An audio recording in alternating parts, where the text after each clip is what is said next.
Ахмет Өсербек аха ретінде танисыздар. Түсінбей отырғаным, қап-қазақ жігітсің, бірақ шыққан әндердің басым көпшілігі орыс тілінде. Менің орысшам өте нашар еді.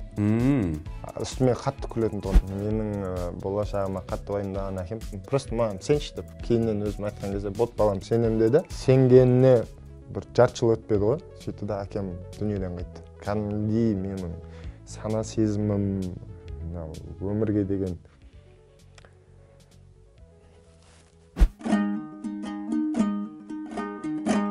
Айша қандай қыз?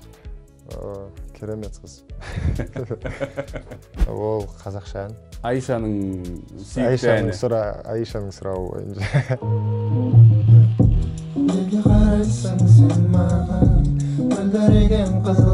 Жақын арада концертің өтеді. Сіздер үшін ойнататын 2 билетіміз бар. Армысыздар, құрметті көрермендер, қош келдіңіздер. Есімім Тимур Балымбетов. Бұл менің жеке YouTube арнам. Бұл арнада жетістіктерге жеткен, айтары бар, берер мол, қызықты қонақтармен танысамыз, кездесеміз. Және де сіздермен менің қонақтарым өздерінің жеке оқиғалары, тарихы, беретін инсайттары, сіздерге беретін шабыттарымен бөліседі. Сондықтан да жазылып отырыңыздар. Жазылғандарға рахмет, сіздерге арнайы сәлем, тағы да басым дейм, жазылмағандар. Дәл қазір батырманы басып жазылып отырыңыздар. Және де егер сізге біздің кездесулерімізді тек видео форматта ғана емес, бірақ жуан дауыстарымызды аудио подкаст форматында тыңдаған ұнайтын болса, барлық аудио подкаст платформаларда бармыз, алаңдарда. Тимур Балымбетов деп тересіз, жазыласыз және тыңдап жүріңіз. Ол қиын десеңіз, balымбетов.com сайтына кірсеңіз, барлық шығарымдар сол жақта қол жетімді. Бүгінгі қонағымды таныстырмас бұрын, мен сіздерден рұқсат сұрап, бір 2 минут уақытқа орыс тіліне ауысам қазір. Оның себебі де бар. Потому что впервые об этом исполнителе я услышал 1,5 года назад. Мне супруга поставила песню, Лаура, моя любимая, поставила песню. Мы послушали, классная песня, мне понравилась. Ей она нравилась, она фанатела, в Инстаграме у себя на видосы накладывала, все такое. А я послушал, думал, классная песня, классный артист, классный голос, но эмоционально не стал вкладываться, потому что подумал, россиянин. А я российскую музыку много не слушаю, там у меня есть мои старички, которые в плейлистах, их достаю, в современную вообще сейчас, бывает такое, не слушаю. Думаю, окей. Первый шок — это когда я узнал, что этот артист казахстанец. И не просто казахстанец, но еще и из Шымкента, из Чимкента наш. Удивился. Второй шок у меня произошел, когда мы с ним созвонились по поводу интервью. Разговариваем, и тут он переходит на одну фразу на казахском, то на вторую фразу. И я чувствую, что когда он говорит на казахском, даже скорость разговора меняется. И в какой-то момент я ему говорю: сұхбатты қазақша жүргізсек ыңғайлы бола ма десем, иә деп келісті. Сондықтан да бүгінгі менің қонағым, сіз оның әндерін танисыз, өзінде танисыз деп сенем, бірақ танымайтын болсаңыз, негізі есімі Ахмет Өсербек, бірақ сіздер оны «Какая ты красивая» деген хит әннің орындаушысы аха ретінде танисыздар.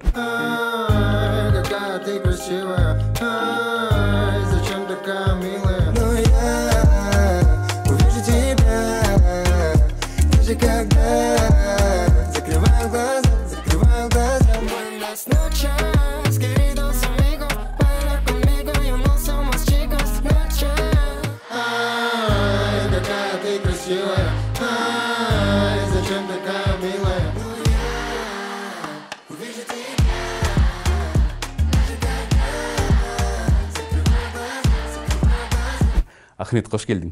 Қош көрдік. Өте қуаныштымын көргене. Бүгін енді мен қонақтамын, өйткені бұл сенің жұмыс істейтін жерің, сенің студияң, иә? Біздің жұмыс істейтін орнымыз. Иә. Қош келдіңіздер. Рахмет, келіскеніңе де рахмет. Өте қуаныштымын. Қалай? Жақсы, Аллаға шүкір. Иә, көңіл күй? Керемет қой. Қателеспесем, қазір өте жұмыс бастысың, өйткені жақын арада үлкен, жеке концертің өтеді. Алғашқы үлкен концертің, иә? Республика сарайында. 29 қараша болады, иншалла. Сағат 8-де басталады. Көреміз. Мен әлі қобалжып тұрмын ол концертті. Әрине. Өйткені бірінші кешім. Бұл туралы мен бір 3 жыл 4 жыл бұрын ойланған едім. Ертең бір отырып концертін берсем ғой, қалай болады екен деп. Қазір келе жатыр әлі андай іштей басқа сезім бар. Қобалжу сезімі, алақан терлеп дайындалып жатқан кезде. Мен адамдардың көңілін қалдырмау ғой. Қалай болады екен. Сосын таңдаған сахналарыңда енді жай сахна емес, республика сарайы. Біздің ұлы әншілеріміз, ұлы әртістеріміз өнер көрсеткен сахна, сондықтан Досмұқасан. Ең алғашқы ол жерде андай өлеңін айтып шыққан. Жақында киносына барып көргенім. Киносында соны қарадым да, şimdi ойланып көргенім. Досмұқасан жасап жатыр екен деп. Іште бүйтіп ойлана салған ғой. Қандай күшті, өзіміздің Қазақстанның әртістері өзімізге поддержка болып, осындай жерде, үлкен жерде жасап жатыр деп, кейін бір көзімді ашып жұмсам, кәдімгі Дворец Республикада өзімнің алғашқы концертім, мен ойланып қалдым, қалай болып кетті өзі, не болып кетті өзі деп, түсім ба, өңім ба деп. Керемет. Концерт туралы әлі әңгімелесеміз, және де көрерменге бірден айта кетейін, Ахметтің Аханнан әкелген сыйлығы бар. Біз осы бағдарламаның соңында байқау жариялаймыз, және де жеңімпазымыз Ахметтен 2 концертке 2 билет алады. Алматыда 29-ы осы айдың қарашаның, бірақ сіздер Алматыда болу керексіздер. Сондықтан соңына дейін қараңыздар, шарттарын айтатын боламыз соңында. Ахмет, жаңа айта кеттім, Шымкенттенсің. Бірақ Алматыға отбасымен көшіп келдің. 2000 жылы. 2000 жылы. Өзің финансист болуға дайындалып оқығансың? Әкем дайындаған. Әкең таңдау болды ма? Менің болашағыма қатты уайымдаған әкем. Көз тірі кезінде әрдайым сөйтіп айтатын тұғын. Ей, балам, мен мектеп кезінен құмарым бар тұғын артистизмге.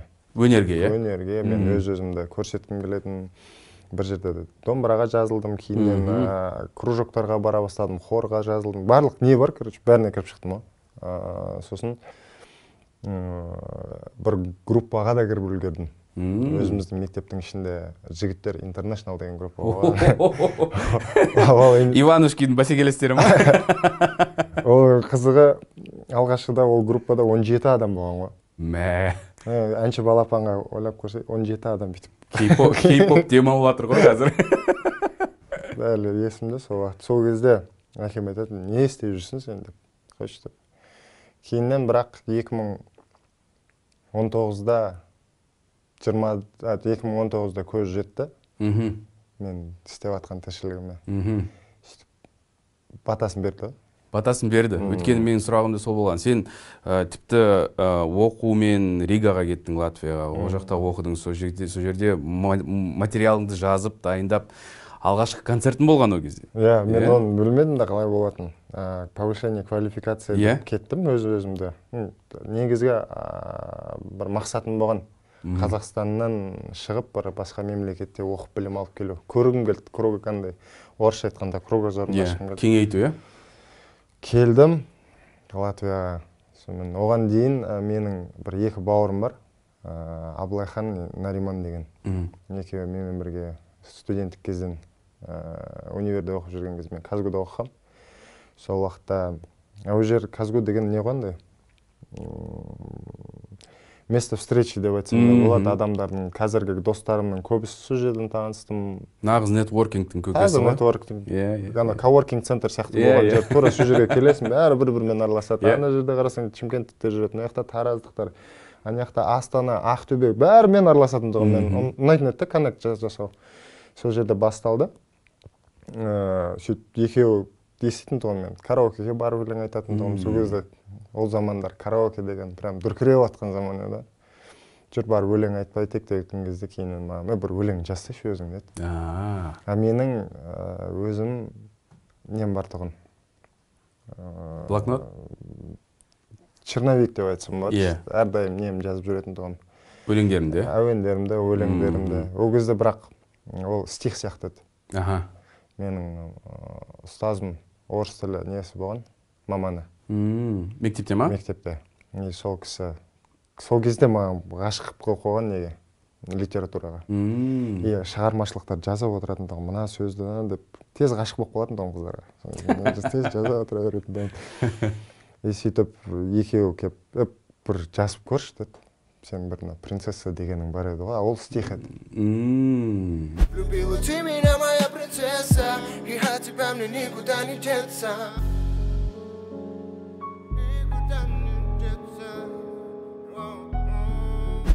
Жұрт жасық жасайық дедім. Бардық, екеуі төлеп берді, екеуі кәдімгідей жетектеп апарды. Студияның ақысын, машинеге отырғызып алып, сен қазір жазасың, уайымдама, бәрін істейміз деп.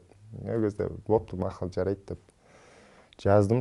Одан кейін осы Латвияға ұшып кеткен кезде бір түрік жігіт маған келіп, оған білмеймін қалай көрсеткен, бір кездесіп қалып, әшейін бүйтіп лестницада көтеріліп келе жатып, тыңдап көрші дедім.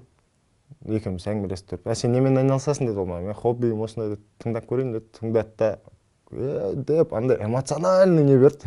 Ойбай, не, вау, бразер деп ше. Мен what деймін ғой, не болды десем, давай YouTube-қа салайық, жаса YouTube-қа сал, білмеймін. Мына өлең жақсы сенің деді. Сөйтіп сол жақта латыштармен танысып, латыштар YouTube-қа салып берді ғой. Ол кезде лақап атым кәдімгі өзім атым сияқты Ахмет еді, бірақ ағылшынша Ахмет деп иә. Сөйтіп сол жерден басталып кетті, кейін жазу керек болды. Бәрін музыкамды, альбом жазам деп шештім. Ішімде патриоттығым шығып, концерт бердім дедім алғашқы. Болды, мен 16 желтоқсан берем, короче. Біздің тәуелсіздік алған күніміз ғой. Сол күні мен басқа мемлекетте концертін берем дедім. 17 жыл ма бұл? 17 жыл. Сол кезде шешім қабылдайсың, мен енді мына өнер жолын қуам деп, үйге қайтып келгенде, ата-анаңмен сөйлескенде, мамам папамен енді финансист болмаймын деген әңгіме қалай өтті? Жас өтті. Неге деген, бізді енді оңтүстіктің менталитетінің өзі ауыр ғой. Біздікілер көп қабылдай алмайды негізі. Творчестволық жаққа қарай кететін болсаң, өнерге қарай. Әсіресе ер адам үшін, е? Ер адам үшін, иә. Бізде бәрі юрист болу керек, экономист болу керек, финансист болу керек. Менің әкемнің арманы, мақсаты деп айтайын, менен бір жақсы бір финансисті шығару еді. Өзінің мамандығы не болды әкеңнің? Өзі де сол экономист еді. Экономист болды. Экономист, финансист еді. Ол өзі айтатын, финансист боласың, финансист деген жақсы маман деп. Пап, деймін, мен емес ол, білмеймін, мен жаным бармайды о жерге деп. Бірақ сонда да мен оны оқыдым, білдім. Мен универдегі ұстаздарым жақсы болды. Көп нәрсе сабақтарды үйретті. Банкте де жұмыс істеп үлгердім. Ол жақта бір маман болып үлгердім, финансист болып. Бірақ нәрсені түсіндім, финансист болған адам өзінің тәтті ұйқысымен ұйықтай алмайды. Себебі өзіңнің ақшамды табам дегенше сен әркімнің қолында жұмыс жасайсың. Одан кейін ол ақшаны жинаған екен, ол ақшаның көбейтудің жолын табасың. Сонымен мен жаным жайбарақат, жеңіл тапқым келеді ақшаны. Өзім ұнайтын нәрсемен сөйтіп үйге келіп сол әңгіме басталды. Не істедің сен деді. Мынақта мына қара папа, мен концерт бердім. Екапельск деген қала бар, Латвияда. Ригадан бір 300 километр ары. Электричкаға отырдым. Қасыма бір екі латыш табалдым да, сонымен барып келдім. Қызық болды. Бірақ мені бір шоковый состояние келтірген нәрсе. Ол жердегі адамдардың бәрі өлеңді жатқа білді принцессаны. Алғашқы концерттің өзінде? Алғашқы концертті. Жатқа андай, тағы қалай айтсам болады, андай айқайлап айтады ғой. Жартысы шықпаған. Қысылмай, оларда сонда бір мероприятие, вечеринка болып жатыр екен. Мен ол кезде жеке концерт сияқты өтті. Ол жерге мені бір үлкен қонақ қып шақырды. Сол жерде бір 250 ма, 300 адам болды. Соның тең жартысы кәдімгідей айқайлап өлеңді айтып отыр ғой, принцессаны. Мен ана жерде. Бұл сенің алғашқы осындай өнер көрсетуің, сахнаға шығып, иә? Андай өзімнің әуендеріммен алғашқы. Иә, жоқ, мұнда эйфориядан кейін міндетті түрде сен финансист болуды тастап кетесің. Бірден қойғасың ғой, жоқ, мен түсіндім дедім. Әкеме жақсылап айтып түсіндірдім, сенбеді. Ол 2018 қиын болды. Өте ауыр жылдардың бірі болды. Андай жұмыссыздық, тіршілік жасау бәрі әшейін өзіңнің қарнын тойдырсаң болды деген нәрселер болды. Күніне 5 мың теңге тапсаң қуанатын едім. Айына бір 50 мың теңге шықса қуанып, өз жүктен жүк үстіме аралай берді. Проблема дейді ғой. Проблемадан проблема бола берді. Бірақ сонда да ішімде андай от болды. Мен бұл алам, мен осы сахнаны алам, мен көрсетем өзім деп. Дегенме жетем деп, неше түрлі предательстволарда өттім. Андай музыканттарын лақтырып кеткен кездер болды. Ондай нәрсе. Енді өнерде болған екен, ондай нәрсе болады. Бәрі әрқайсының аузынан шығатыны мен де өзім жағдайым істеуім керек қой деген әңгіме айтады. Мен көбісіне айтып жеткізе алмағаным, бірлікте тірлік бар. Бірге бір жерден бастап бүйтіп талды өсірсең, анашым әрдайым маған айтатын нәрсесі, тал бір жерде көгереді. Өзбектердің несі бар да, мақал. Дерек бір жерде көгереді дейді. Егер де оны егіп, оған қарап жүретін болсаң, ол талың өседі. Мен айтамын да, егер де бұл біздің продукт қой, мысалға, әуен деген, біздің шығармашылық. Егер оны дайындасақ, реттестірсек, келтірсек, сыртындағы фантигін әшейін бәрін реттестіретін болсақ, ол ертең береді деймін да ризығын. Уайымдауға қажет жоқ деп. Соны ешкімге жеткізе алмадым сол уақытта істеп келе жатқан адамдардың бәріне. Олардың да мүмкін енді өзінің бір жеке ойлау қабілеті болған шығар. Мен осындай боламын, мен осындай жасаймын, осылай жасаймын деп. Бірақ мен жол бойы соларға айтып келетінім, бәріне бірлікте тірлік бар.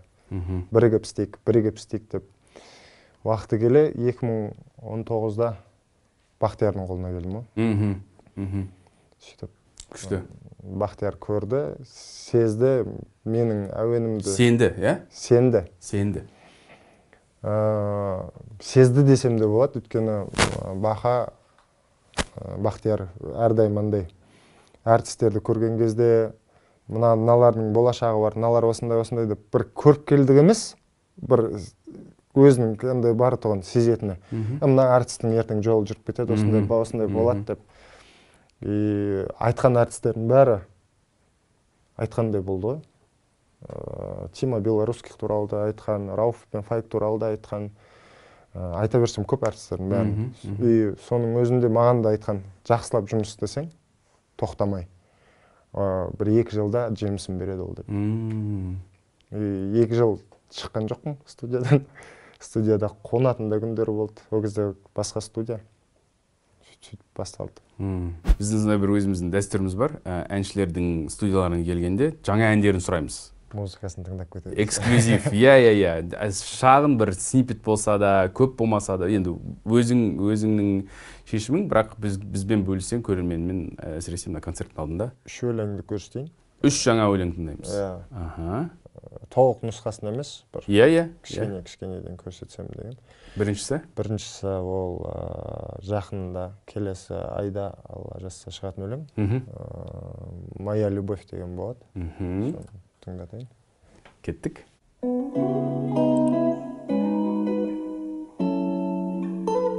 Тағы да лирика, иә? Тағы бір лирика. Солнце взойдеттің келесісі деп айтсам болады.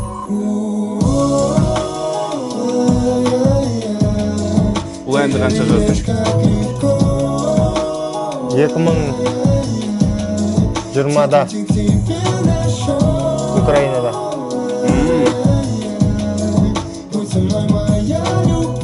Жоқ, 2021-де Украинада жазып бердім. Неде? Кипр. Раскаленный пламенем иду домой. Может подлетать, я лишь смог с тобой. Я найду все фразы, растопи всю боль, что тает между нами. От и до. Вечно помогала себя сохранить. Я же вижу, как помочь малыш цвети. Деп бітіре салайын. Жақсы, мен негізі байқағанымша, сен алдыңдағы әндерің бір мұңлы ма, сондай бір жабық еді. Жабық, түнекте жүргендей бір сондай бір сезім алатын едім мен оларды тыңдағанда. Қазір барлығы лирика, ашық, жарқын, сондай махаббат. Бағана айтқанда сана сезімнің өсуі шығар мүмкін. Бұған сосын итермелеген Бақтияр. Айтатын, тыңда жаңа әуендерді, музыканы есті, көр деп. Сосын диджейдің бір үлесі бар. Диджей деген бана менімен бірге жұмыс істейтін кісі ғой. ол оның құлағы сондай үйренген. Көп әртістермен жұмыс істеген ғой енді. Мировой уровеньдегі де деп айтсам болады. СНГ-ның уровеньде, и ол маған бөлісетін тұғын. Ахмет, мен сенің даусыңды естіп тұрмын деп. Егер де былай істеп көрейік деп эксперименттерді жасап көреміз. Уайымдама дейтін тұғын. Қорықпай жасап көрші деп. Соның арқасында деп ойлаймын. Күшті. Менің түсінбей отырғаным, қазір алдымда отырсың, қап-қазақ жігітсің, қазақша сөйлейсің, түрің қазақ, жүрегің қазақ, сөзің қазақ, ойлауға білетін, ойлағанда сен қазақша ойлайтын сияқтысың. Бірақ шыққан әндердің басым көпшілігі, мен бір ғана ән таптым, қазақ тілінде, ол туралы айтамын. Бірақ басым көпшілігі орыс тілінде. Сосын ғой мен де Лаура маған, менің Лаурам әнді қосып бергенде какая-то красивый, мен ойлағам Ресейдің әншісі шығар деп. Кейінгі әндерінде барлығы орысша, неге олай? Қалай қалыптасты бұл? Біз 2005-те 2006 жылдары музыка деген нәрсеге ғашық болған кез ғой. Енді өзім көрдім. Ол кездері бізде қатты шулайтындар ол Ресейдің әншілері еді. Баста, Гуф, Крэк, Асай. Мен өзім андай меломанмын. Барлық жанр ұнайды маған. Роктан бастап классикалық музыкаға дейін. Бәрін ұнайды. Соның бәрін тыңдап өсіп, бір өлеңдер откликиваться ететіндердің бәрі осы Бастаның өлеңдері еді. Крэкке, прям Асай екеуіне сондай ғашығым. Андай қалай сөз тастайтын, текст жазғандардың бәрі ұнайтындығын. Қалай құрастырады, формасын келтіреді, твоих красных глазах деп, не было льда, сон ойлайтындығын. Мен ертең біреуге ғашық болсам, бір андай жазғым келеді деп. Айтып отырмын, бұрын бала кезде тез ғашық болып қалатын. Көрдің ба, болды ғашық болып қалатындығын. Сон болды деп отырып соған хат жазып, сондай ауруым бар тұғын. Дима Биландарды қатты тыңдайтын ек. Білмеймін, плюс бағана айтып кеттім ғой. Оған қоса айтатын болсам, менің класс жетекшім орыс тілі маман еді. Бақыт Ануарбековна деген, саламатсыз көрсеңіз. Ол кісі маған көп андай үлесін тигізді. Жаттатқыза беретіндігін. Сосын сахнаға шығаратындығын мектепке. Андай нелер бар еді ғой. Поэзияны айтып шығатын жарыстар, немесе бір театральный бірдеңелер құрастыратындығымыз, жарысатындығымыз, аудан болып, сол жерлерге де дайындатқызатындығын. Ахмет, сен қазір айтып шығасың деп. Бір айттым, екі айттым, үш айттым, өзіме ұнай бастады. Сөйттім деп бірден, ғашық болдым. Жазып жатқан едім, балалардың бәрі келе бастады. Балалар кеп менен андай алатындығын. Мен нағызға ғашық болып қалдым, осы қыз туралы маған жазып берші деп. Өлең, өлең шумақтарын жазып берші деп мен кәдімгі жазып отыратындығым. Сенің көзің... Сол кездің өзінде гострайтерсың, мүмкін. Кәдімгі кеп алып кететін, мүмкін солай саналатын шығар. Ол кезде білмейтін ақ қой гострайтер деген. Сөйтіп, орыс тілінде қалыптасып кетті. Бірден қалыптасып кетті. Кейіннен менің орысшам өте нашар еді. Үстіме қатты күлетін тұғын. Мен егерде бірдеңені істей алмайсың десе, мен соған баратын тұғын. Дәлелдеу үшін. Ішімдегі принципім бар. Маған сен қолыңмен келмейді десе, мен соны барып жасаймын. Сен әртіс болмайсың деген маған. Мен айтатын тұғын. Мен сіздерге басқа жағын көрсетемін. Бұл кекшілдік емес, ол адамдардың көзін ашу. Адам қолынан бәрі келеді деген нәрсе бар. Солай. Көп тиіседі ма саған қазір? Мен бір-екі комментарий көріп қалдым. Неге орысша деген. Білмеймін. Қайдан шыққансың деген. Көре алмайтындар көп қой. Ондай кісілерді мен өзі жасай алмаған кісілер деп санаймын. Неліктен, өйткені ол менде де ондай бар тұғын. Мен біреуге қарайтын едім да, не істеп жатыр мынау, қалай істеп жатыр деп. Кейіннен барып ойланам да, мен істемеген нәрсені істеп жатыр ғой. Менде мүмкін көре алмаушылық болған шығар сол кісіге деп. Сондай іште жанушылық болған шығар. Қалай ода болып жатыр, менде болып жатқан жоқ деп. Солай қабылдайсың, түсіндім. Соның арқасында бір стимул ғой. Бәрі айтатын тұғын. Бана айтып кеткенем ғой. Предательство деген нәрселер. Сатқындық. Сатқындықты болғанның өзінде де іште енді бірден жіберем оның бәрін. хайыр болған нәрсесі болды, маған ол еш жақсылығын да жамандығын да әкелмейді, солай болу керек болды деп шешем да. Бірақ ішімде андай болады. Мен айттым ғой саған, қолымнан келеді, мен бәрін жасаймын. Мен сенем жақсы болатынына, бірақ ода ешқандай кекшілдік жоқ. Саған доказать ету үшін емес, мен өзіме доказать ету үшін. Мен өзіме дәлелдеймін, мен қолымнан ол келеді деген. Сондай стимул ойнайтын тұғын. Әкеммен де сондай болған. Әкем айтатын, қандай әртіссің сен деп. Кәдімгі әке мен баланың арасындағы әңгіме ол андай ғой. Ауыр и тез. Иә. Бірден. Өйткені одан жақын адам жоқ, ол да білет, сенен жақын адам жоқ екен. Кейде қатал болып кетеді сол себептен. Ең жақын досың да, критигің да, досың да, поддержкың да бәрі бір адам ғой. Сол маған андай спокойно айта салатын тұғым. Жұмыс тап, жақсы бір финансист бол, бір профессия таңда, сол жолымен бар.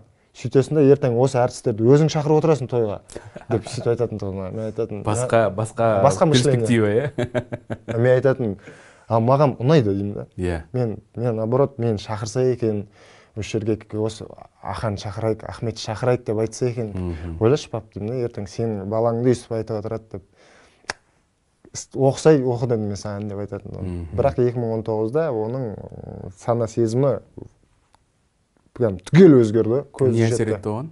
Қай ән әсер етті, немесе? Оған қатты әсер еткені мен 2019-да Бақтиярдың Алматы концертінде қатыстың, Сол кезде Алматы арена білмеді. Халық аренада болды. Халық аренада қанша 7000 адам ба? Мен адамдарды көріп, асқабақтардың басы сияқты болды, бәрі шошып кетем. Басым, миым істемей қалды. Сахнаға шығам, мен Бақтияр дайындады, үстіме киімді алып берді, мен костюм киіп шықтым ол кезде, шашым ол кезде андай кәрістердің шашы ұқсап, қайырып қой, көчем пио деймін, сондай нәрселер тұғын. Сөйтіп шықтым сахнаға, әкем шақырғам, әкем келмеді. Андай, қойшы мен қолым тимейді, адам көп болады деп айт салды. Білмеймін, көргісі келмеді ма, уайымдан ма. Кейін өлеңімді айттым ол жерде. Ол видео тарқап кетті, кейін барып өзіне де көрсеттім. Сөйтсем, сол кезден бастап ол көз жетті. Халық айқайлап шақырып күтіп алған кезде мен өзім түсінбей қалдым. Халық осындай қазір принцесса деген өлеңді айтады деп Бақтияр мені таныстырып, сахнада шақырып қабыл алыңыздар деген кезде, зал айқайлаған кезде мен андай эмоция алдым да. Айта алмаймын ана эмоцияны, енді менің алғашқы үлкен сахнаға шығуым, 7000 адам. Миым өшіп қалды. Білмеймін ол қалай болған, кәдімгі миым өшіп қалды. Сөйтті басым ашылады, көзім ашылады да, мен екінші куплет айтып отқанын уже түсінем да. Бірінші куплетпен қайырман айтып кеткенім есімде жоқ. Ана шоковый состояниеда ары қарай айтып, кейіннен деп моменттерінде нотадан ауытқып кеткен кездерім, мен қобалжып, шарқын кейіп түсіп, алақан терлеп, не болып кетті өзі, не болып кетті. Сол кезде әкем сол видеоны бүкіл класстастарына көрсетіп шыққан. Әр кездескенге қарсы мен балам, көрдің ба, ана жерде шығып жатыр. Джакалип па, сонымен бірге жұмыс істейді, көрдің ба деп. Сол кезде қабылдады. Күшті. Оған не керек болды әкеме? Стабильность. Ол кісілер сол уақыттың совет үкіметінің кісілері ғой. Менталитет сол. Сенде жұмыс болу керек, айына осындай айлық болу керек, ертеңгі күніңді ойлауың керек, холодильникте как минимум етің болу керек, балам деп айтатын. Мен түсінбеймін, мен айтатын, бізде мүмкіншілік бар ғой. Мен қазір жасасам, әке, уайымдама, ертең ол туралы ойланбайсың. Кез келген машинеңді алып берем, осынта жасаймын. Просто маған сенші деп, кейіннен өзім айтқан кезде, бот балам сенем деді. Сенгеніне бір жарты жыл өтпеді ғой. Пандемия басылып кетті, анау болып кетті, мынау болып кетті, сөйтті да бәрі быт-шыт болды. Сөйтті да әкем дүниеден қайтты. 2020 жылы. Ең ауыр жыл болды маған. Кәдімгідей менің сана сезімім, өмірге деген талпыныс.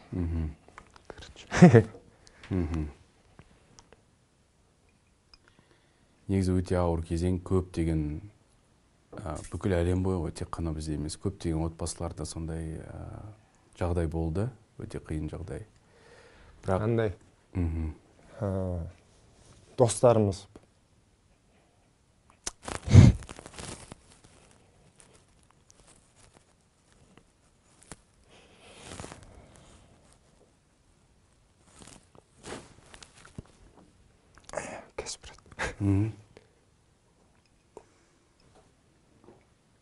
Достарымыз бір-бірімізге звондап отырық қой.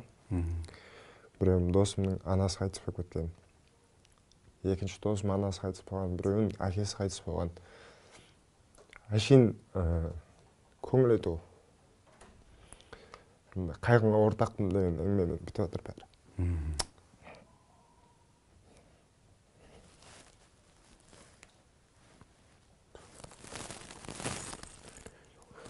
Енді хайыр, ондай нәрсе болу керек, өмір деген жалғасады. Бүгін барымыз, ертең жоқ. Ол рас. Бірақ жаңағы айтқаның, жаңағы әкеңнің сен өнеріңді көргені, қабылдағаны, қуанғаны қаншалықты бағалы. Уақытында көріп, өз көзімен. Иә, оған да Құдайға шүкір. Және де саған ол сөзін, батасын, мұрасын қалдырғаны. Айтып кетті. Мен соған өте қуанамын. Істеді де, андай көзі жетті де. Иә. Молодец деді. Сен негізі өзі, мен кейіннен түсінгенім, әкем андай адам. Доказать ету керек оған. Бәрін дәлелдеу керек. Келесің, міне, осындай, міне папа, осындай деп келсем, мақыл дейді. Дәлелім болмаса, онда сен не істеп жатсың деп келеді. Қоя сал. Қоя сал деп айтатын тұғын. Кейіннен дәлелдеген кезде әкем көзі жетті ғой, сол кезде айтты. Бопты істей бер деді. Егер сенікі ма, өзің сезсең деді. Бірақ бұл сенің таңдауың деді. Айттым, мен таңдауым, Алла жазса, машинеде алып берем сізге деп. Енді амал жоқ. Мамам алып берем, немересіне алып берем. Иншалла. Айтқаның келсін. Анаң туралы айтып бер. Мен анам керемет кісі. Аллаға шүкір, ондай кісінің менің өмірімде бар екеніне, менің өмірге деген көзқарасымды өзгерткен кісі. Кез келген нәрсені тез жіберуді үйреткен кісі деп айтсам да болады. Ешқандай нәрсеге қатты бүйтіп жабыспа деп айтатын. Неге десем, бәрі уақытша, балам. Бүгін қазір сен жынданасың, оған уақытың кетеді, сол кезде айтатын, нервің кетеді, сен ол нервің восстанавливаться етпейді, саған сол керек па деп. Дін туралы үйреткен анам, дінді көрсеткен анам маған 7 жасында. Бірінші сүрені жаттатқан, сосын көп жерде мен байқағаным психолог емес, бірақ соның деңгейінде көмек бере алатын адам, анашым. Менің ағаларым, өзімнің туыс бауырларым келіп ақылдасатын тұғын. Үйге келеді. Айтжан әпше дейді ғой бізде. Айтжан әпше қалай істесе болады, осындай деп. Мынандай жағдай болып жатқан еді деп. И білмеймін, анашымда андай не бар, қабілеті бар. Ол ситуацияға, мысалға 2 адам қараса, мен 6-ны көрсем, ар жақта көріп жатқан адам 9-ды көретін болса, анашым 2 ситуацияны 69 ретінде көретін болған, үстінен қарайтын болған. Мен қалай оны сезіп, 2 жақтың да қандай несі бар екен, проблемасы бар екен айтып, бір-біріне жеңіл түрде айтып жеткізетін болған.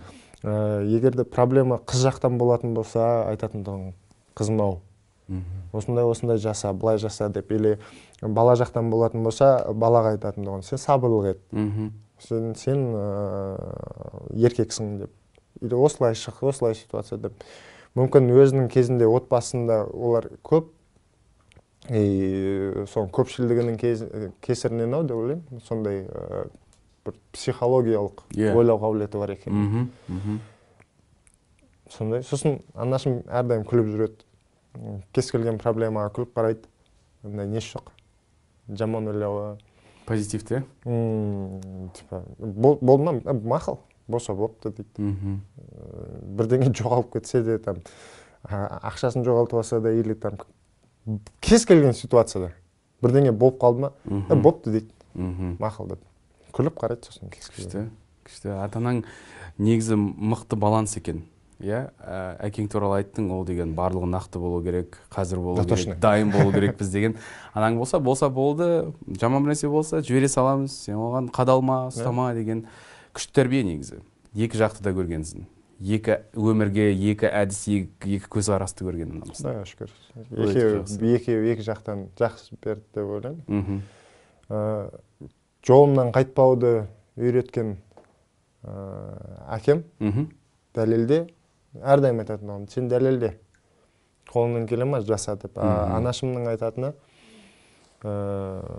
қатты берілме, қатты бүйтіп баспен кіріп кетпе деп, балансты ұста деп айтатын оған бәрін. Сол кезде өзіңе де ауыр болмайды дейді. Ғашық болсаң, қатты ғашық болма деп айтады. Жұмыс істесең, қатты жұмыс істеп кетпе, беріліп кетпе дейтін оған. Андай на плаву ұста бәрін деп айтатын оған, баланс болсын деп. Өйткені ертең біреу бірдеңесі болмай қалатын болса, сынып қаласың балам деп айтатын. Өйткені балалық кезімде мен қатты ғашық болып қалатын оған. Мен тастап кетсе жылап андай кәдімгідей ойбай не болып кетті деп. Сондай өзім эмоциональный болған екен ба, кез келген жағдайды өзіме қатты воспринимать етемін, жүрекке жақын аламын. Соны көріп ба айтатын оған әрдайым. Сен үйтіп не істеме балам, ол өмір ғой, ештеңе қылмайды. Бүгін болмай қалды ма, ертең болады. Ертесінде болмады ма, арғы күн болады. Ол әрбір қиыншылықтан кейін бір жақсылық болады, сен уайымдама оны деп айтып. Сөйтіп соның арқасында деп ойлаймын. Әкем постоянно давай, давай, шап, тоқтама, көрсет. Түсіндім. Балалық шақты айтып отырмыз ғой, өзіңде айта кеттің, сен 7 жасыңнан ба домбыра тартуды үйренгенсің? Неше жасыңда? 7 емес, 3-ші сыныптан. Онда 8-9, 9 жасымда. Алматыға келдім, 2003 жылы бір мұғалім кірді, домбырадан сабақ беретін ұстаз кірді, сонымен қарап тұрмын. 2 ұстаз кірді, қазір есіме түсті, 2 ұстаз кірді, біреу есімде, есімі Анара деген апай, екіншісін ұмытып қалдым, Ұлпан апай болмын. Сөйтіп екеуі маған айтатын, келді, домбыра кім қайсың, неге жазыласыңдар, сөйтіп. Мен шертпе үйретем деді, андай күй қылып айтуды үйретем, күйді үйретем деді, екіншісі терме айтамыз деді. Терме айтам дегенге менде уже адам тола, менде оғарын жоқ деді, Анар апай. Сол апайға қырсық қосам бола ма? Болды деп сөйтем де, ана кісіге жазылдым. Күй үйрене бастадым, оркестрмен бірге шығып жүрдік. Бір қызығы мен бір нота білмеймін. Тек қана слухпен үйренгем. Кәдімгі апайға айтатын, апай, мен оқығым келмейді. Бәрін көзім, миым жаттамайды. Сіз маған ойнап беріңізші, мен тура соны ойнап берем деп. Ойнатып отырып, қарап отырып, соны көзберіммен, құлақпен тез жаттайтын. Бүкіл күйдің бәрін сөйтіп шығардым. Әлі есіңде ма? Тарта аласың ба қазір домбыра? Сәл ғана есімде, көп емес. Өйткені мен дайындалып келдім бүгін. Инструмент алып келдім. Домбыраны берсем саған, бізге ойнап бересің ба? Болады. Бере аласың ба, иә? Сәл ойымда не бар екен? Онда домбыраны бере салсаңыздар бізге қазір. Инструмент өзіңіздікі, бірақ таныстыра кетсең. Не ойнап бересің, не тартасың қазір бізге? Өзіңе не ұнайды? Есімнен шықпаса, балбырауын есімі. Сосын мен аяғын бүйтіп қойып жеп көрдім, апайлар айтатын, аяғын көтер аяғын. Біз гитарада бүйтіп тұрып ойнай бересің ғой? Иә. Соны айтатын, өйстіп ойнаймыз бәрі. Соларға қарап қызығатын бірақ.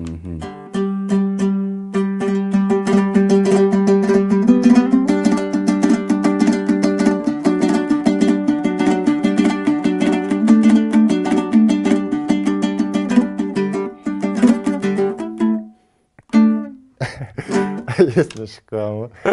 Сосын біраз болды ғой. Анашым маған бірінен үйрен деген еді. Соны әшейін слухпен жаттап алған тұғым. Күй ма? Ән ба? Шертпе күй. Көңіл толқыным.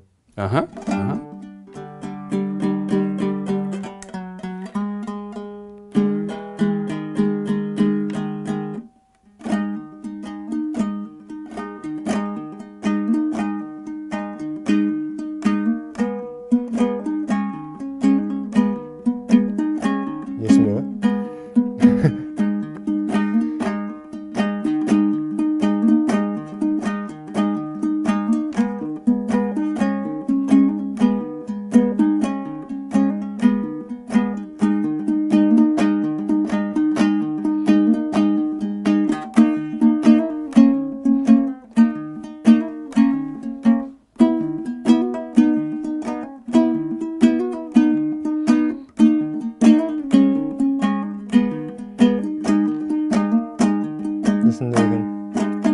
Бірақ мен Бәрекелді. домбырада не айтқым келеді оны. Мейрамбекке қарап, Мейрамбектің ұстазы, сол кісілер не айтатындығын, термейді отыратындығын, сол кісілерге қарап терме айтқым келеді. Сол күйге үйренемін. Инструментте ойнап отырып, домбырада ойнап отырып өлең айтып отыр. Келесі? Ол қазақша ән. Жаңа сұрап атқан бәрі. Айшаның сүйікті әні. Айшаның сұрауы бойынша. Айтып кет бірінші. Бұл әнді қалай жаздың, бұл әнді? Қалай аталады? Сол ғой, ғашық болып, әшейін қандай бір көзіне аллергия болады ғой. Шынымен. Шерстке аллергиясы бар да. Мысықты сыйлағам, сол мысық шеф деген мысығын ұстаса, көзін түртсе, сразу көздері қандай қызарып кетеді. Қышып, иә. Иә, соны типа неге қарайсың сен маған деп, кейін ары қарай андай поэзиялық тұрғыда шығып кетті ғой өзі. Просто қайырмасын көрсеткен, қайырмасын өз айтып берсін мен орыма. Анда лоу-фай жанрында смесь R&B, хип-хоптың бір-екі нелері бар. Бұл, білмеймін, бұл өз андай вайбы бар өзінің жеке. Көңіл бірден естіліп тұр. Неге қарайсың сен маған, мөлдіреген қызыл көздерімен? Неге ойлайсың сен олай, сезімдерімді күйдім мен? Неге қарайсың сен маған, мөлдіреген қызыл көздерімен? Қызыл? Неге ойлайсың сен олай? Мөлдіреген қызыл көз, ана аллергиядан мындай жерлер қызарып кетеді ғой соны. Я бұған қарап отырсың десем, көзім ашып жатыр. Күшті, өте күшті. Сезімдерімді күйдірме, сезімдерімді күйдірме. Демко ғой бұл тағандай. Түсінем, е? Әлі несін бітірмегенбіз. Не олай, мен бұлай деп бітіремін. Бұл әннің жатқанына қанша болды? Қашан жаздың бұл әнді?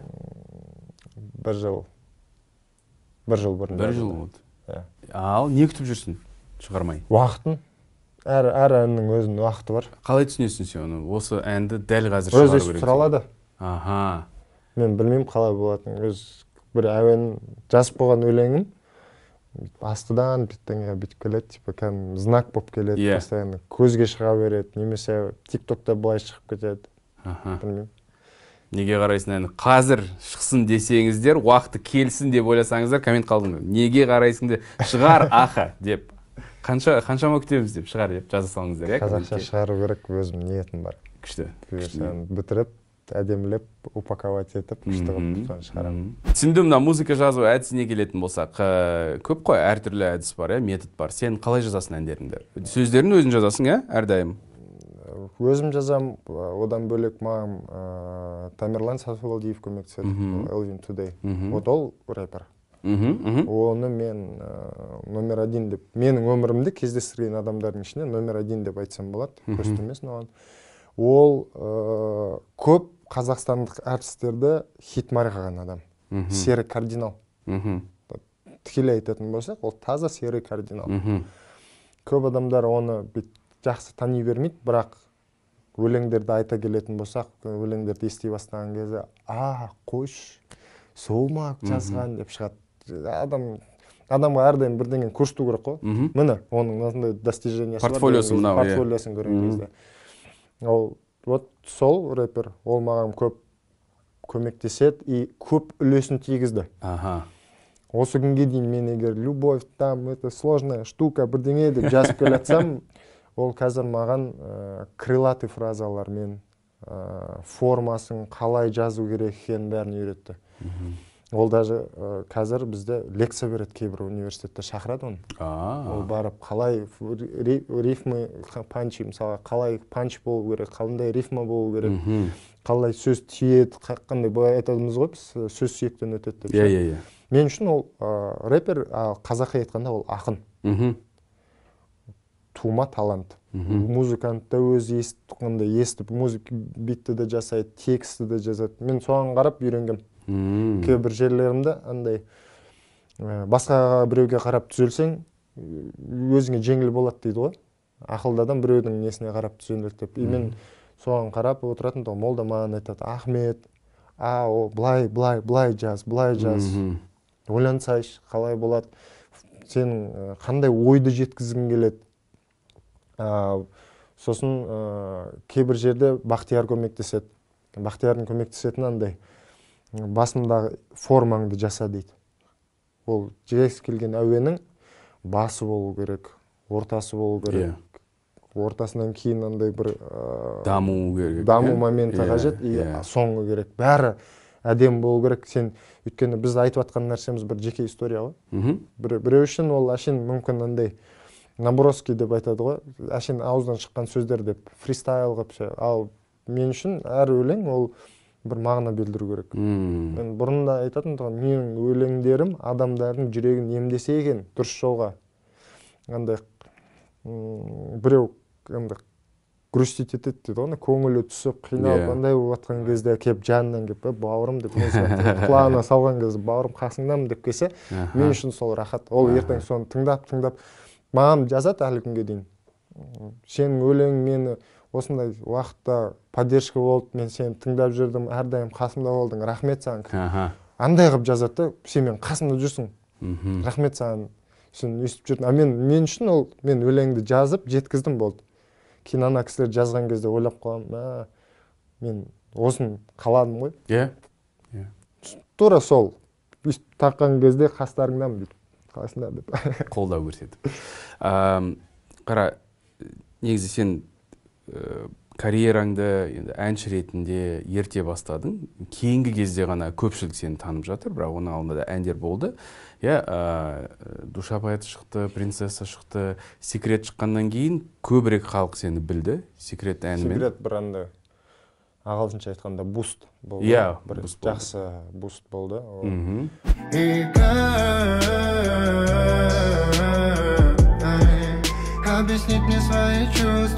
Және де содан кейін нағыз бәңгер, нағыз хит, халыққа тараған какая-то красивая шықты. Народный өлең деп айтады. Народный өлең шынымен.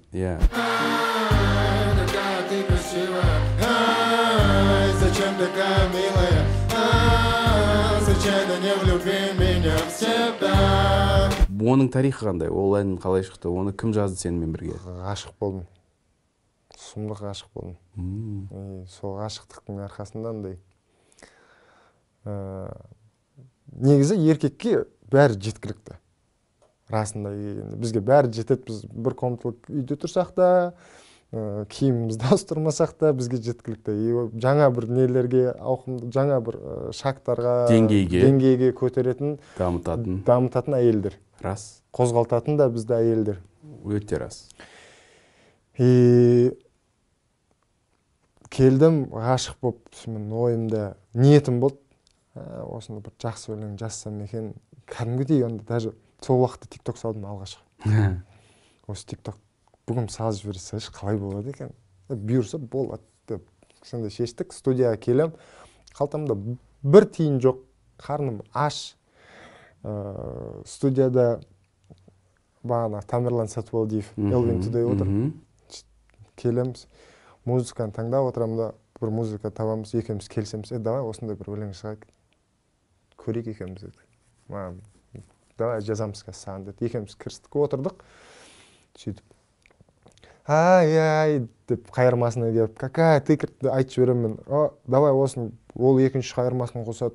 Бір сөзден атып отырық. Қандай жинап отырық қой кәдімгі. Конструктор болып отыр. Әр сөздерін бүйтіп ол тұрады. Бит поставим, короче, на мне розовая кофта, розовых кроссовках. Давай покину стену ловко. Кәдімгідей сөйтіп басталды. Қазір тоқтады, тамақ заказ берді, тамақ ішіп алдық екеуміз. Сөйттік та отырық, мен кетіп барады. Мен бір видео жазайын, көре салайыншы деді. Сала бер, көресің, болса болып кетеді, болмаса болмайды деді. Сөйтіп қарап тұрды, деп бит. Нахалка дейді оның. Осымен бейт. Тура түсіріп алдым да, компьютердің алдына қойдым. Тура өйстіп, айтып, не істей салдым. Сөйтіп, ол маған такси шақырып кетті. Таксиге міндім да, үйге қайттым, ертесіне келем. Просмотр өсіп жатыр, адамдар жазып жатыр. Не трек шығарсаңдаршы деп. Болып шығарсақ шығарайық деп, көрейік деп сөмен.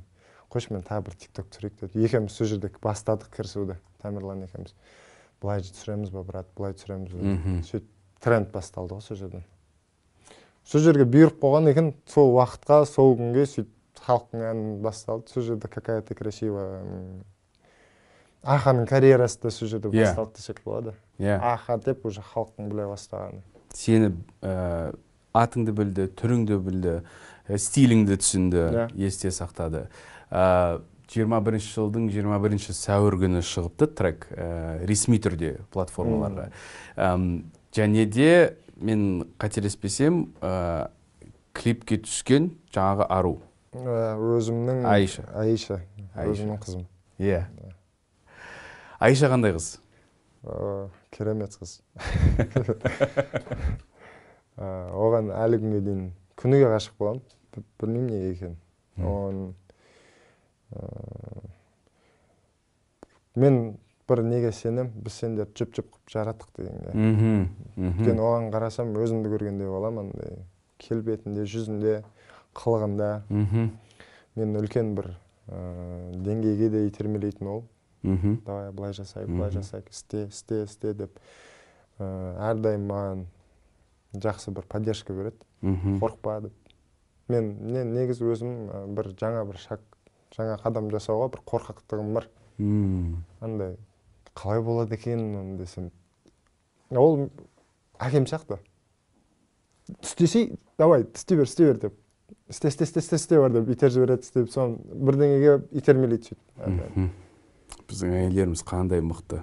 Біз өзімізге сенбегенде, олар бізге сеніп, кәдімгідей бізді сәл итермелеп, кәдімгідей жолымызды ашып береді.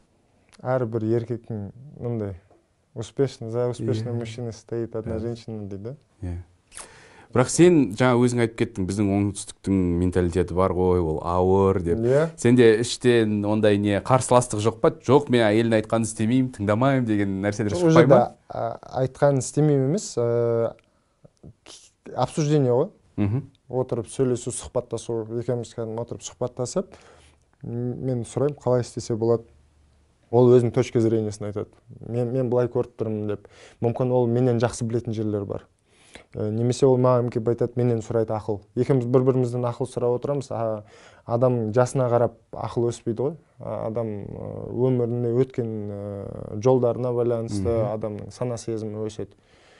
Ол менің келіншегімнен бөлік менің досым да, ол менің партнерым да, көп нәрседе психологым да, білмеймін андай. Бір-бірімізге поддержкамыз. Қолдаушың. Әрдайым қолдап жүреді. Қателеспесем, әлі үйленбегенсіңдер, дұрыс қой? Жақында, иншалла. Ой, керемет, құтты болсын. Керемет, сен маған өте қатты ұнады, сен бір сұхбатында, сұхбат орыс тілінде болған, бірақ Айша туралы сұрағанда сен айтқансың, я не хочу прятать свою женщину, мне с ней жить деп. Өйткені енді рас қой, бізде әсіресе өнерде жүрген адамдар көрсетпейді жақын сүйіктілерін. Кейбіреулер қорқады, менің фанаткаларым маған көп назар аудармай қала ма, егер менің қызымның сүйіктінің бар екенін білсе деген. Ондай қорқыныш жоқ сенде, байқауымша. Сенің инстаграмыңды көрдім, жиі бейнебаянға да түсірдің, ондай қорқыныш жоқ. Несіне қорқасың? Пешенеңде жазылған сол болса болады, болмаса болмайды. Просто әртіс болғанда, мен бағана айтып отырмын ғой, мен өзімді андай артист деп санамаймын. Шоу-бизнесте жүрген, андай болып жүру керек екен деген. Мен үшін бәрі реалистік болса екен, шынайы болса екен, адамдар көрсін. Маған алғашқы қолдау көрсеткен қыз кім, маған сенген адам кім. Айтып отырмын ғой, бағана бірлікте тірлік бар. Бірігіп істесек, қол ұстасып барсақ, мүмкін сол үлкен қойған мақсаттарымызға да жетеміз.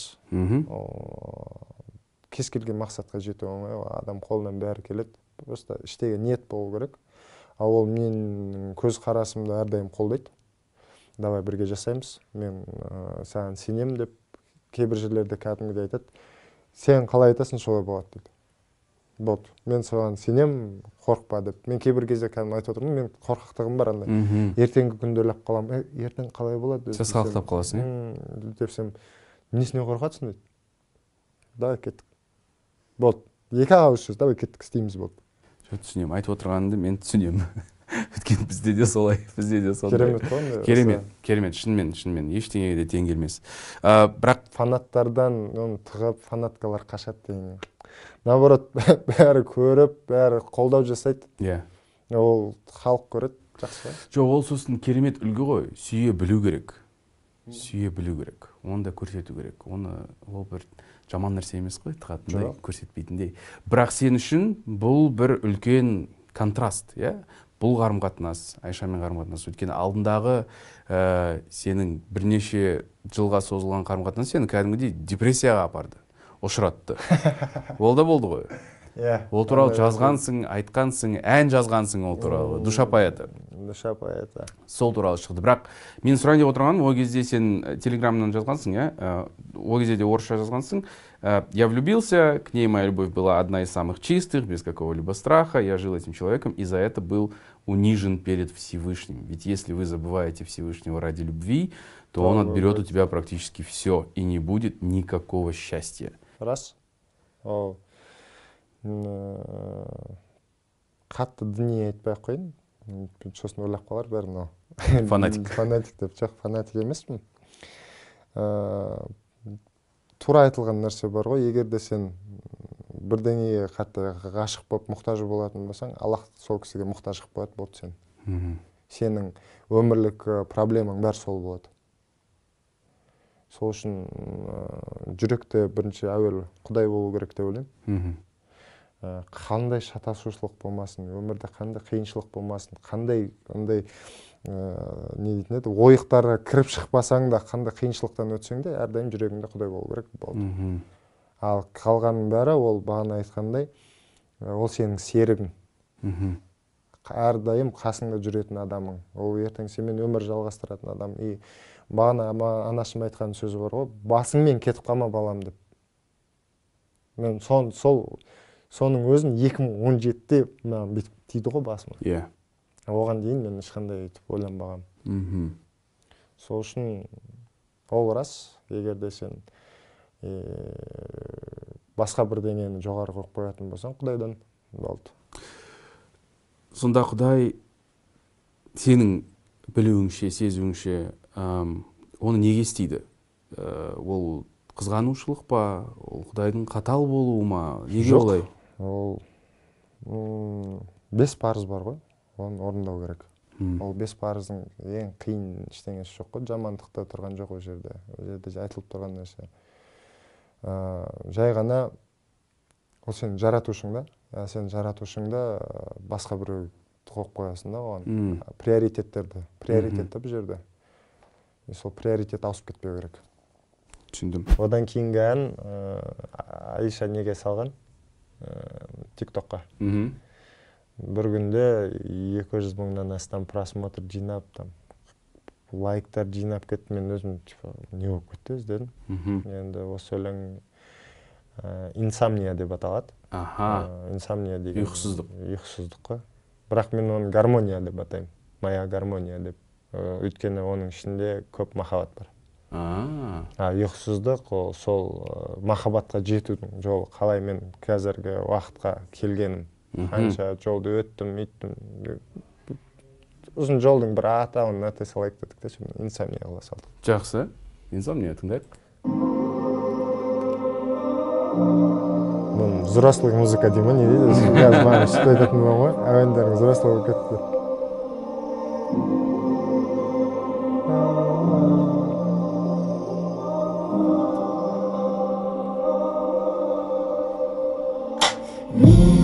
Котором ты и я, где мы как линия, шагаем расстояние.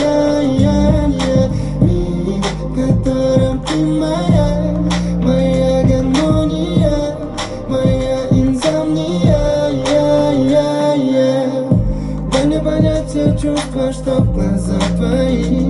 Жоғарырақ айтасың, иә, бұл әнді? Дай мне понять, ты вкус на миг не утаить. Но я верю, нам надо бежать, шагать мосты, чтоб не потерять мир красоты твоей души. Давай растянем. Туф, кайфоломщик. Енді вақыты келеді. Бұл әндер концертте орындала ма? Иә. Үшеуі де? Неге қарайсын орындалатынына әлі күмәнім бар. Бірақ Моя любовьта, Инсомнияда болады концерт. Күшті. Маған болса, онда концертке барып тыңдайсыздар енді. Шықпаған әуендерді айтылады. Жақсы. Так что келген адамдарға қызық болатын. Керемет, рахмет бізді мына студияға жіберіп, осындай ешкім естімеген, көрмеген материалды көрсеткеніңе көп рахмет. Сіздерге рахмет. Қатты бағалаймын. Рахмет. Баха деп жатырсың. Бірнеше рет Бақтиярды, Жақалипті айттық. Негізі сендердің қарым-қатынастарың, бірлестіктерің қандай? Сіздер біз бүгін мына Жа Креативте отырмыз, студияның орталықтың аты. Бірақ бұл лейбл емес, солай ғой. Бұл бір объединение деп айтсақ болады. Орталық емес, иә? Маған Бақтиярдың несі ұнайтыны, ол әр әнші, әр артист, музыкант өзі көтерілу керек дейді. Мүмкіндіктер береді, бірақ адам өзі талпыну керек оған. Андай ғой, біреуге жұмыс бересің да, отырғызасын. Мысалы, Жәке Сәкеңдердің балаларын отырғызып қоясың жұмысқа. Ол оның арманы. Мен ертең ана жерде отырсам екен, андай болсам екен, бірақ жұмыс істемейді. Ондай адамдарды жинамайды да. Көзінде оты бар, сезетін адамдарды келеді, айтады, міне, сендерге мүмкіншілік жасаңдар. Жарайды. Қолың, колонка бар, звуковой аппаратура бар, компьютер бар, мүмкіншіліктің бәрі бар. Келесі қимылдайтын нәрсе, ол лень дейді ғой, ленді сындыру. Жалқаулықты бұзып, жұмысқа кірісу. Сол ғана. Сол ойлау қабілеті маған қатты ұнайды. Сен істе өзіңді дейді. Лейбл сияқты емес андай, болды келді, ана жерде ертең міне стилист саған мынау деп дайындап қойды, ертең барасың, түсіресің, келесің, қайтасың емес. Тіршілік істеңдер, қимылдаңдар, көріңдер. Ол сендердің қолдарыңнан келеді. Мүмкіндік болмай жатыр ма? Міне мүмкіндік. Ары қарай осыны алып кетсеңдер, алып кете аласыңдар. Алып кете алмасаңдар, болды дейді. Ол өзінде өздерің ренжімеңдер. Иә, ол адам өз-өзіне қастандық жасайды. Әрдайым біздің жалқаулығымыздың арқасында, бағана айтқанда, ойын құмарлықтың арқасында, бір саблазынға берілгеннің арқасында өзіміздің өмірімізді құрта аламыз. Жеңіл түрде. Ал егер де бізге бір велосипед берсе, айда десе, айдап кетіп, ары қарай соны жүріп кететін адам болса, онда жеңіл болады. Күшті ой. Өте күшті. 2019-да Инстаграм бүйтіп отқан кезде, жүк кеткісіп қараған кезде, Бақтияр подписаться еткен кезде таксида отырмын. Эмоциям шығарамаймын, короче, да? Айқайлағым келеді, қалай десе. Таксида отырмын, түрім тас қойды, бірақ ішім. Секіріп отырсың ба іштей? Іштей қуаным, бірақ түрім бетім қояр, тас болып қалды мен. Машина отырам, келем, балаларға келем. Прикинь, Бақтияр подписаться етті. Мүмкіндік шығар, кім біледі, көрген шығар, ол әртіс деді. Біреуге айтады, ол әртістердің бәріне подписаться етіп алды, Қазақстанның деп қояды. Деп настроением сөйтсем, жоқ, сонда да. Прикинь, іштей жаныс бар еді. Бірақ кейін бүгінгі таңда дуэттерің де бар сенде? Иә, бірге шығарған. Она словно святый день, она это ночью и день. 29-ы осы айдың, қарашаның, жаңа айтып кеттік, Республика сарайында. Қонақтарың болады ма? Концертке қатысады. Өзіңнен басқа. Кім-кімдер болады? 3 қонағым болады. Ол Кенжебек, мистер Кенжебек деген қазіргі жас. Жаңа бұл емес, Музарттағы. Мистер Кенжебек. Мистер Кенжебек. Ол өзі талантты жігіт. Мені шоқ қылған жігіт. Оның сәл нелесі бар. Көздерінде проблемалары бар. Сонда да өмірге деген талпынысы зор. Алға қарай қадамы да жақсы. Өзі жасайды музыкасын. Әуенін өзі жазады. Көзі жақсы көрмейді да. Соның өзінде әуендерін тыңдап мен тамсандым. Әлі күнге дейін тамсанам. Маған демкісін көрсетеді. Аха, брат, тыңдап көршін, андай болатыр деп. Айтпасам 19 жасар жігіт қой. Қандай талант қолында бар. И соны пайдаланып жатыр. Отбасына қамқор болып жатыр. Проблема іздеп жатқан жоқ. Менде мынау болмай жатыр, мынау жоқ деп жатқан жоқ. Тық бәрін пытырлап келеді. Керемет. Одан кейін өзімнің жақын бауырларым, ол Болик Нұрболат, Маквин. Одан кейін кім? Таир Жаманти. Осы кісілер қонақта болады. Жақсы. Концерт, ұзақ концерт бола ма? Қанша әнді дайындап жатсың қазір? Ұзақ болады. Бір 20 шақты әндей болады. Мә, 20 ән. Да. Тамаша. Қызық болады деген ойдам. Мен өзім қобалжудам, дайындалу үстіндемін. Мен шынайы немен келем, настроениемен, қалай болатын, іштей бәрін жанды дауыспен айтам. Оны халық та біледі, мен жанды дауыспен айтам. Жанды дауыспен айтып, кейбір жерде айтамай қалсам, қиналып қалсам, бәрін көрсін деймін, қалай болады. Қатты сенетінім, осы уже билет алып қойған кісілер өлеңді біледі. Ол менің өзімнің аудиториям деп айтсам болады, менің тыңдармандарым, менің роднойларым, менің жақындарым. Олар әрдайым артистер қолдамаған кезде, блогерлар қолдамаған кезде осы тыңдармандарым әрдайым қолдайтын. Өзінің әрқайсының мүмкін біреуінде 500 подписчик бар, біреуінде 200 бар, бәрі салып қолдайтын. Мен сол кезде шок болатын. Мә, қалай деп. Сендер қарамай жатсыңдар, көрмей жатсыңдар деп жазады. Мен қойыңдаршы, ұят қой, жазбаңдаршы деп. Ұялам. Соның өзінде әрдайым поддержка береді. И қызық шоу болады деп ойлаймын. Сен шоу-концерт дайындап жатсың ба? Шоу-концерт болғанда, енді шоу деп атайды ғой. Сен билейсің ба концертте? Иә, билеймін. Хореографияң болады? Жоқ, өзім билеймін. Өзің билейсің. Так, келіп көру керек енді. Күшті. Кеше айтқанбыз, бір 2 билет берейік.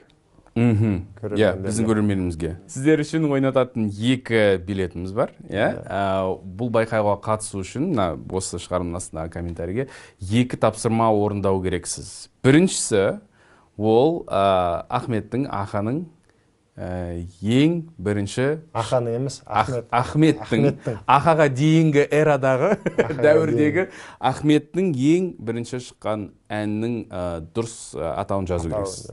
Табу керексіз. Ол бірінші тапсырма. Ал екінші тапсырма, ол шығармашылық тапсырма әрине. Бір 4 шумақ болсын, өлең жазып көріңіз. Және де... Оның темасын берейік. Тақырыбын берейік. Солнце взойдет басқаша естіп көрсінші. 4 шумақ жазсыншы. Солнце взойдет деген әннен. Менде бар ғой, солнце взойдет, когда мы будем вместе вдвоем деп. Соны просто басқаша жазып көрсінші. Өзгерт. Ең әдемі шыққандікін соған берейік. Жақсы. Ахмет өзі таңдайтын болады. Әрине, бірінші сұраққа жауап дұрыс болу керек, ал екінші творчестволық тапсырманы Ахмет таңдайды, өзі ұнағанын.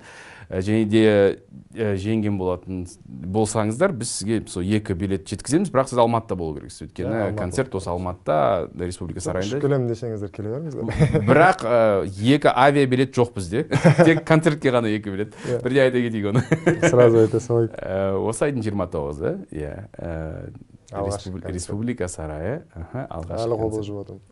Әрине, қобалжымасаң ол не концерт болады, не қызық болады, жай ғана шығып айта салсаң.